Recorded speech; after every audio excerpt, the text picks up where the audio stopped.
Kami tunggu permintaan maaf kamu secara terbuka. TNI kayak gerombolan ini, lebih-lebih ormas jadinya, tidak ada kepatuhan. Dari ujung barat Pulau Jawa, kami dengar omonganmu, Effendi Simbolon. Kau bilang pimpinan kami, Panglima TNI Kasat, tidak harmonis. Kau bilang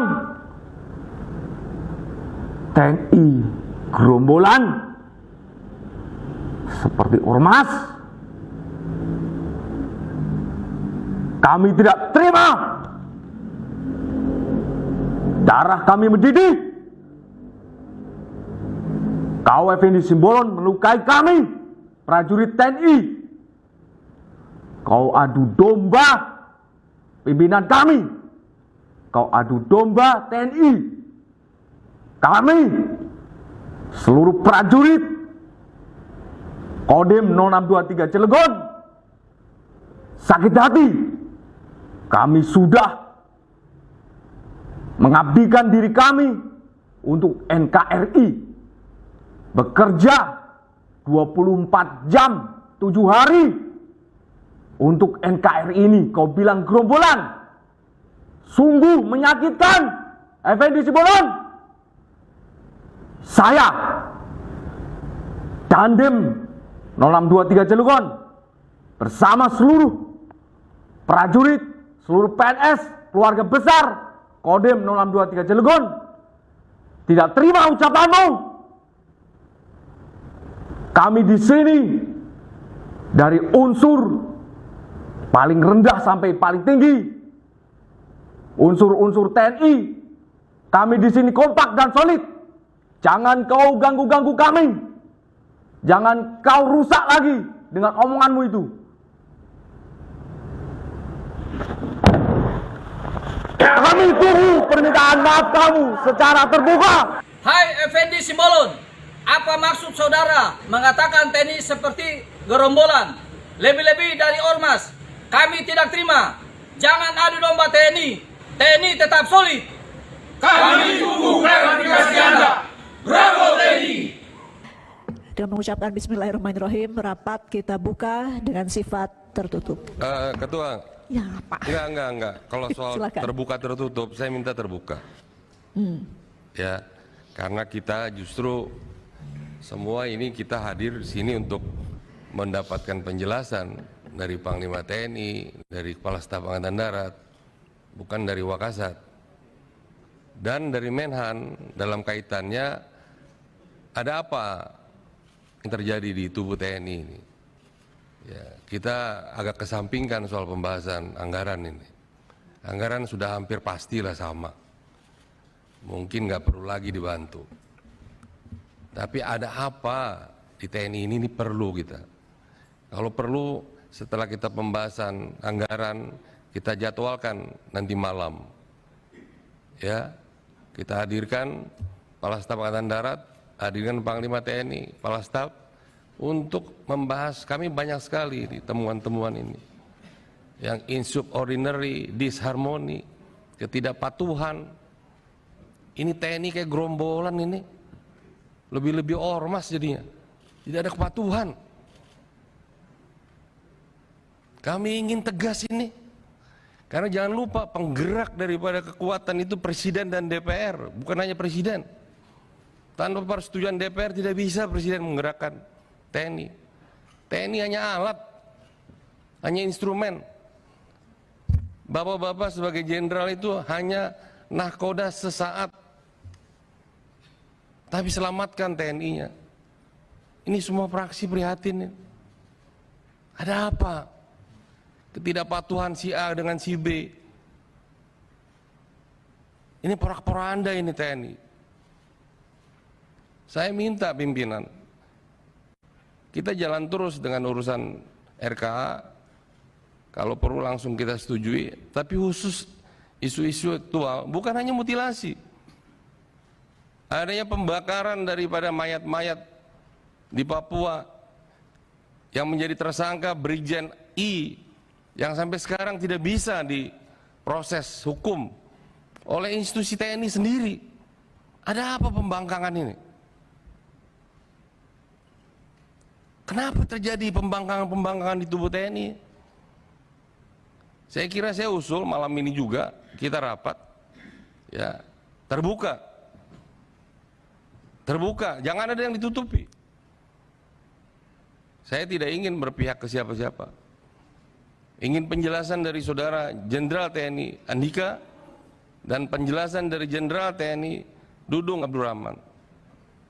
Ada apa terjadi disharmoni begini? Ketidakpatuhan.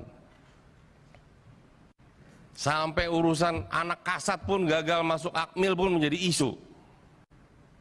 Emangnya kalau anak kasat kenapa? Emang harus masuk? Emang kalau anak presiden harus masuk? Siapa bilang itu? Ketentuan apa? Ini kita harus tegas, Pak. Saya lebih tua dari bapak-bapak semua. Saya berhak bicara di sini. Jangan seperti ini. Kalau ketentuan mengatakan tidak, ya tidak ada diskresi. Apa diskresi begitu? Oh, anak saya, kenapa urusannya emang kalau anakmu? Saya tahun 82 juga gagal masuk Akmil karena umur saya tidak cukup 18 tahun. Saya 1 Desember baru berumur 18 tahun. Tapi 1 Agustus itu harus berumur 18, saya tidak bisa masuk. Wah, sekarang udah kolonel Bapak mungkin. Ya, ini nggak bercanda Pak TB, tolong tenang dulu Anda. Ya, ini serius. Ada apa menekan begini? Bagaimana pertanggungjawaban kita nanti pada anak itu? Tidak ada dasar hukumnya. Dia cacat hukum. Ini serius, Pak. Makanya tadi semua ini fraksi meminta ini rapat ditunda kecuali pembahasan anggaran. Saya usul pimpinan, pembahasan anggaran kita tutup, kita bahas, kita setujui, silakan itu mau tertutup. Tapi isu aktual kita buka lagi, tapi hadirkan kasat di sini. Kita ingin clear. Kalau perlu dengan segala hormat bahwa bapak yang di belakang nggak perlu hadir. Ada apa sih ini? Jangan ada dusta di antara kita dong. Masa setiap ada panglima, dari ke panglima ke kasat begitu terus? Dari zaman Pak Muldoko ini.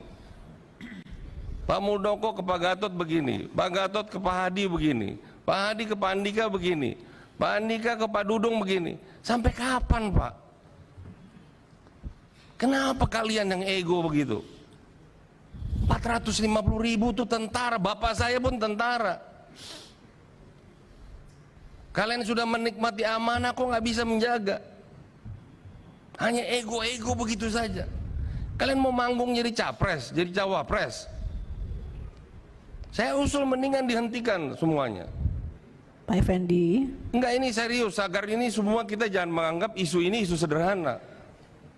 Saya mohon. Ya, nanti kita isu buatkan. aktual dibahas, yang bersangkutan hadir di sini. Saya tidak permasalahkan mau wamen, tapi wamen pun menteri pun harus hadir sebenarnya sebagai pembina, Pak. Agar clear kita. Saya tidak ingin menyalahkan siapa-siapa. Saya ingin mendapatkan penjelasan dari bapak-bapak yang dapat amanah, dapat kepercayaan dari presiden, dari kami, ya, seperti apa yang terjadi di tubuh TNI. Terima kasih, Baik, Ketua. terima kasih Pak Effendi. Jadi senada dengan tadi, kita akan buatkan rapat khusus untuk isu-isu aktual karena hari ini Kasat tidak hadir. Sayang sih Pak Wakasat, tadinya bisa bareng-bareng, tapi kita terpaksa meluangkan waktu lagi di tengah kesibukan agenda Komisi 1. Tapi tidak apa-apa karena isu ini amat penting. Jadi Pak Effendi ini bisa jalankan. Tadi semua sudah sepakat, saya sudah ketok. Jadi ini sudah masuk ke rapat RKAKL 2023. Tapi tolong jadwal yang itu ditetapkan sekarang juga, Bu. Pak Kasatnya nggak ada nanti. Kita dia yang harus cek menetapkan. jadwal. Kita tetapkan, mau besok, mau lusa, kita yang menetapkan. Kita yang punya kewenangan kok. TNI itu kehormatannya kepatuhan, Pak. Ya, nanti sambil kita cek jadwal kita, karena jadwal kita juga kan harus dicek ya. Jadi kita tadi sudah saya buka, saya skors untuk area bisa di-clear teman-teman wartawan dengan segala hormat. kita harapkan dapat meninggalkan ruangan karena rapat kami akan segera kita mulai. Ketua, seharusnya pertanyaan boleh terbuka, jangan diatur kami. Tapi kalau bapak-bapak ingin tertutup, silakan bapak yang minta tertutup. Tapi jangan rapatnya ditutup. Oh, kita hak kedaulatan konstitusi kita di sini kok. Saya ingin bicara kok, detail ini. Ya, kita tanya aja ya. Ya, silakan tanya. Kita nggak ngatur, cuman ini tadi masukan yang saya dengar. Bukan, maksud saya, silakan kalau bapak-bapak dari TNI ingin tertutup, pada saat beliau menjawab silakan. Tapi kalau dari hak konstitusional saya ingin pertanyaan saya terbuka. Karena biar didengar oleh Republik ini. Pak Mitra dulu, Pak Wamenhan, presentasi penjelasan RKKL bisa dibuka? Ini malah berbeda pertanyaan, ditutup, RKKL terbuka. Pemaparannya bisa terbuka. Oke, berarti saya ketok ulang, Pak. Kalau memang rapat penjelasan RKKL yang bisa dibuka, saya harus ketok ulang. Bapak Ibu setuju dibuka? Baik ya, jadi Untuk rapat pendalamannya mungkin sesuai kebiasaan, pendalamannya nanti tertutup mungkin Bu. pendalamannya tertutup. Baik. Jadi rapat kita buka dan sifatnya untuk sementara terbuka kecuali nanti kalau memang ada yang harus tertutup, Pak Wamen sampaikan ke kami untuk kita ketok ulang. Baik, rapat kita buka sifat terbuka. Tanpa berpanjang kata, saya berikan waktu kepada Wakil Menteri Pertahanan untuk memaparkan RKKL 2023 untuk Kementerian